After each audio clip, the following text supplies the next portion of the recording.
الحمد لله رب العالمين وصلى الله وسلم وبارك على نبينا محمد إنا لله وإنا إليه راجعون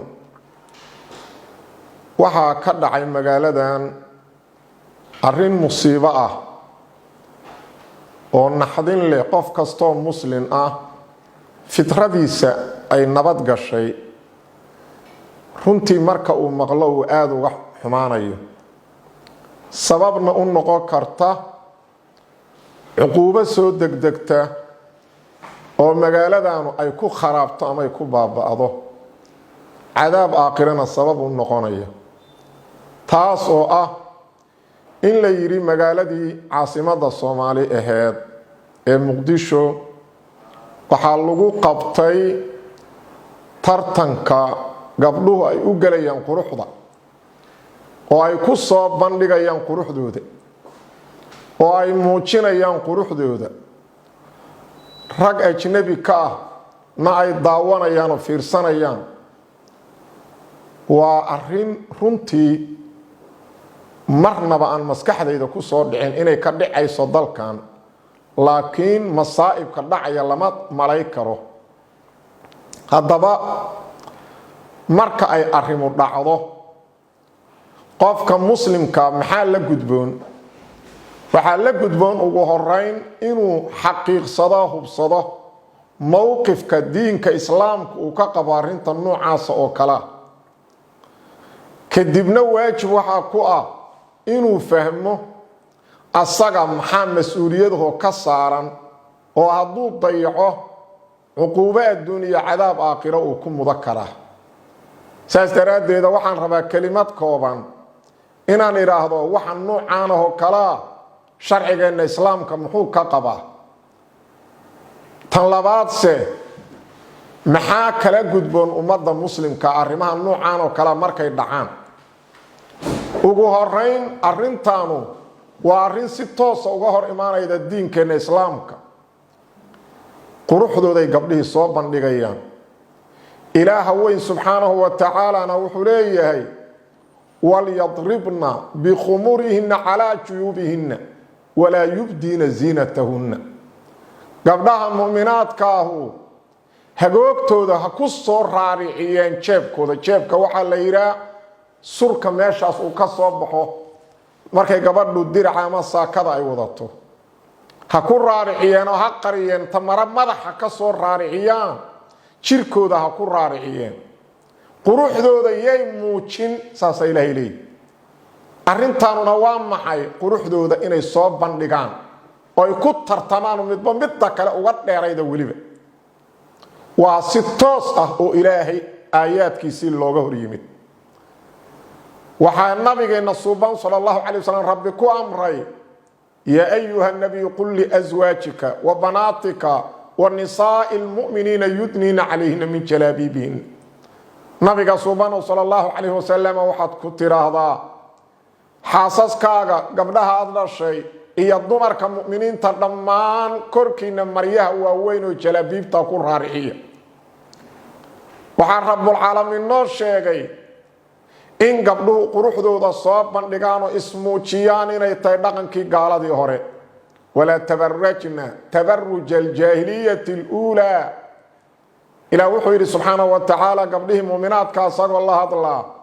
ha ismuujinina quruxdiinna ha soo muujinina ha soo bandhiginina sida gaaladii horeeto ay quruxdooda u soo bandhigi jireen iimaan laawayaalkii aan xishoodka lahayn taas waxaa noogu caddaaday waxa kow gabdhuhu la leeyahay ha sameeyeen ee mashruuca cidda wadata ay soo diyaarday gabdhuhuna ay sameeyeen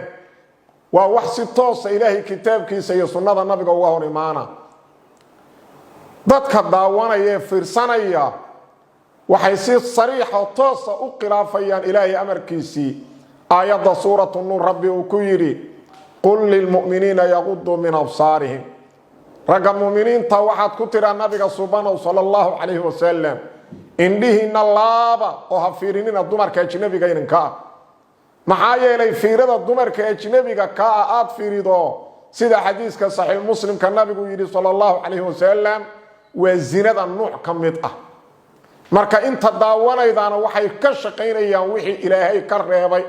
aayadda quraan lagu amray inay indhooda ka laabaan indhooda ku taagayaan bal aaday ugu fiirsanayaan si ay u kala xugmiyaan midda quruxda badan aad bay ugu biryareynayaan ish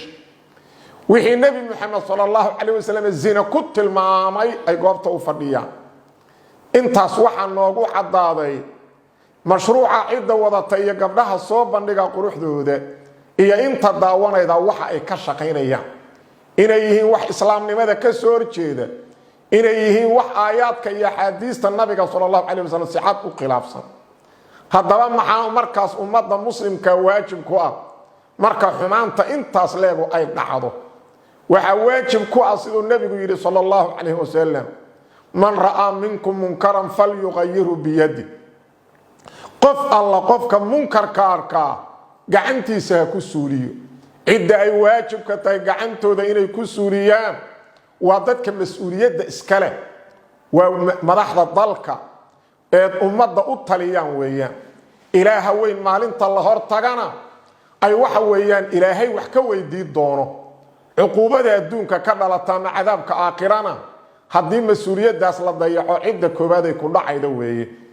وانا نبينا صوبان صلى الله عليه وسلم حديث كصحيحين كسيدو كيري كلكم راع وكلكم مسؤول عن رعيته قف كستو إن كمت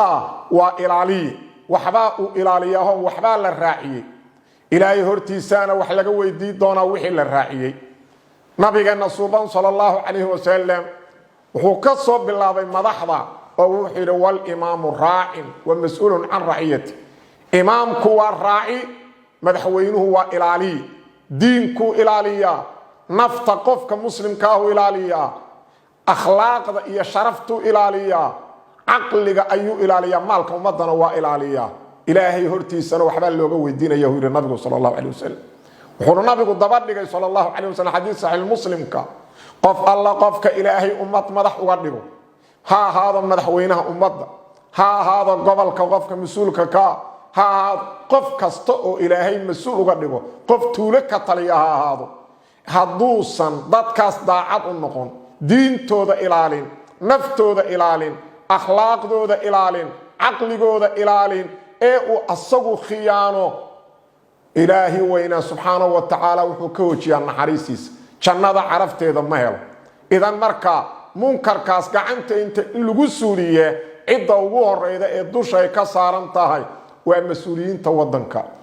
تنلبات نبي قول صلى الله عليه وسلم من رأى منكم منكرا فليغيره بيده فإن لم يستطيع فباللسانه هدوسا مركا أودين قعنت إنو كسوريو وإنو عربك كسورية أو عربك كوينكرا قف كستا مانتا الصوماليات وأودا أرنتاس إنو كوينكرا عرب كيسا وانا أودا وانا قرانيا إني منكر تهي dhammaan bulshada ummadda Soomaaliyeed waxaan leeyahay walaalayaal inkira munkarkan codkiina adeegsada cod dheer ku hadla waa munkar falxun maanta hadaan la inkirin maxaa imaanaya waxa imaanaya sidoo rabbul alamin uu yiri lu'ina alladheena kafaru min bani israa'iila ala lisani daawud wa isa ibn maryam dhalika bima asaw wa kanu ya'tadun ilahi wa inna subhanahu wa ta'ala wuxuu yiri كانوا لا يتناهون عن منكر فعلوه لبئس ما كانوا يفعلون إله وين سبحانه وتعالى وحنو شيغي امدي نغا هوريي او إلهي رسوشا u diray kutubta u soo dejiyay reer banu Israa'iil lacnada ku dhacday rabbi baa lacnaday nabi daawud iyo nabi ciise labadaba waa loo soo dejiyo diinkii loo soo dhibay ku cadeed inay yihiin malcuuniin nacala qabayal